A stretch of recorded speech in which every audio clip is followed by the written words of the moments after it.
నీ కళ్ళు నిన్ను పాపానికి ప్రేరేపిస్తే బైబిల్ గ్రంథం రాయబడింది, నీ కన్ను పెరికే 2 కన్నులు కలిగి నిత్య నాశనంకి వెళ్ళడం కన్నా ఒక కన్ను కలిగి పరలోకం. ఎందుకు ఈ మాట? కన్ను పీకేయమని కాదు.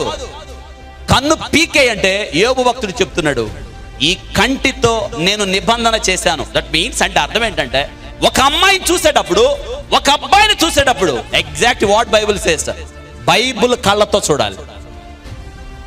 ఇక నీ జీవితంలో తప్పుడు ఆలోచన అసలు రాదు.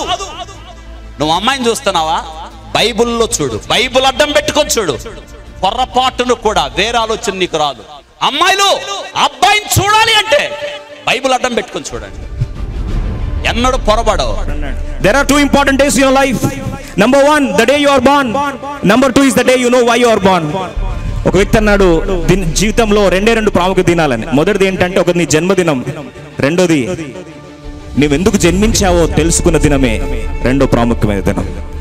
And I sincerely pray and hope that ఆ రెండో రోజు మీ జీవితాల్లో ఈ రోజు అయితే చాలా బాగుండు.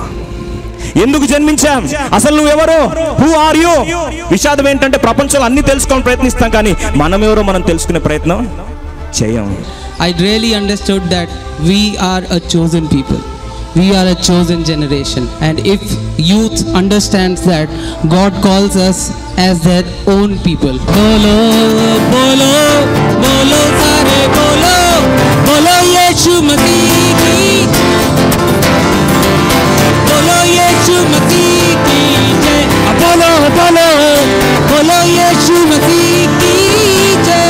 దేవుడు మీకు ఇచ్చే గొప్ప బ్లెస్సింగ్ ఏంటంటే, మీ యొక్క కెరియర్ తోటి, మీ యొక్క పర్సనల్ లైఫ్ తోటి, మరి మీరు పేరెంట్స్ తోటి మీరు బిహేవ్ చేసే విధానాన్ని బట్టి, తర్వాత మీ మ్యారేజ్ విషయంలో దేవునికి మిమ్మల్ని మీరు సరెండర్ చేసుకున్నప్పుడు, మీ ఓన్ విల్ కాకుండా, మరి ఇసాక్ ఎప్పుడైతే దేవుని విల్కి లోబడ్డాడో, మరి రెబ్కా లాగా ఒక మంచి చక్కటి భార్య వచ్చింది. మరి ఎప్పుడైతే శాంసోన్ మరి తన సొంత ఇష్టానికి డిసైడ్ అయ్యి, మరి తన పేరెంట్స్ మాట కానప్పుడు ఎప్పుడైతే ఫిలిస్తీయుల యొక్క కన్యకను ఆయన సెలెక్ట్ చేసుకున్నాడో, మరి తన లైఫ్ను కూడా లాస్ట్ అవ్వాల్సి వచ్చింది.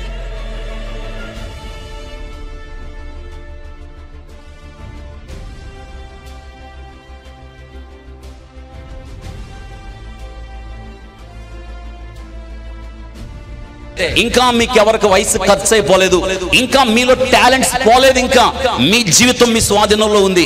ఎందుకు ఈ వాక్యం ద్వారా దేవుడు మాట్లాడడానికి ఇష్టపడుతున్నాడంటే, మీ జీవితాన్ని ఈ యొక్క ప్రసంగి గ్రంథం చదివిన తర్వాత దేవునికి పెట్టుబడి పెట్టండి. ఎందుకో తెలుసా, ప్రపంచంలో చాలా చోట్ల పెట్టుబడి పెట్టి నాశనమైన వాళ్ళు చాలా మంది తెలుసు, కానీ దేవుని చేతుల్లో మీ జీవితాన్ని పెట్టగలిగితే, యోసేపు తన జీవితాన్ని దేవుడు చేతిలో పెట్టాడు. ఆలోచించండి, పెట్టిన యోసేపు ఎలా అయ్యాడంటే, ఐగుప్తుకి 2వ రథం మీద తిరిగే స్థాయికి దేవుడు తీసుకుని వెళ్ళాడు. ఫరో అంటున్నాడు, పేరుకు మాత్రమే రాజుని, నీకు తెలియకుండా ఐగుప్తులో ఎవ్వడు కూడా చెయ్యి ఎత్తకూడదు, చెయ్యి దించకూడదు.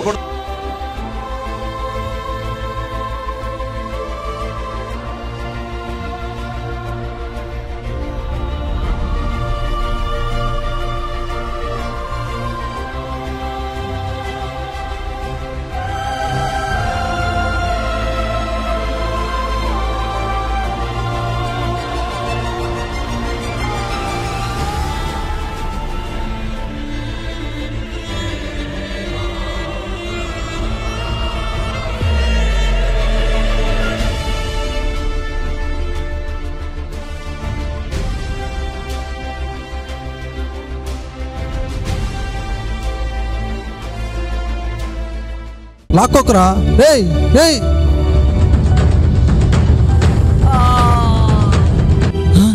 నానా నానా ఏమైంది నానా, నానా ఏమైంది నానా, లేవండి నానా, నానా నానా లేవండి నానా.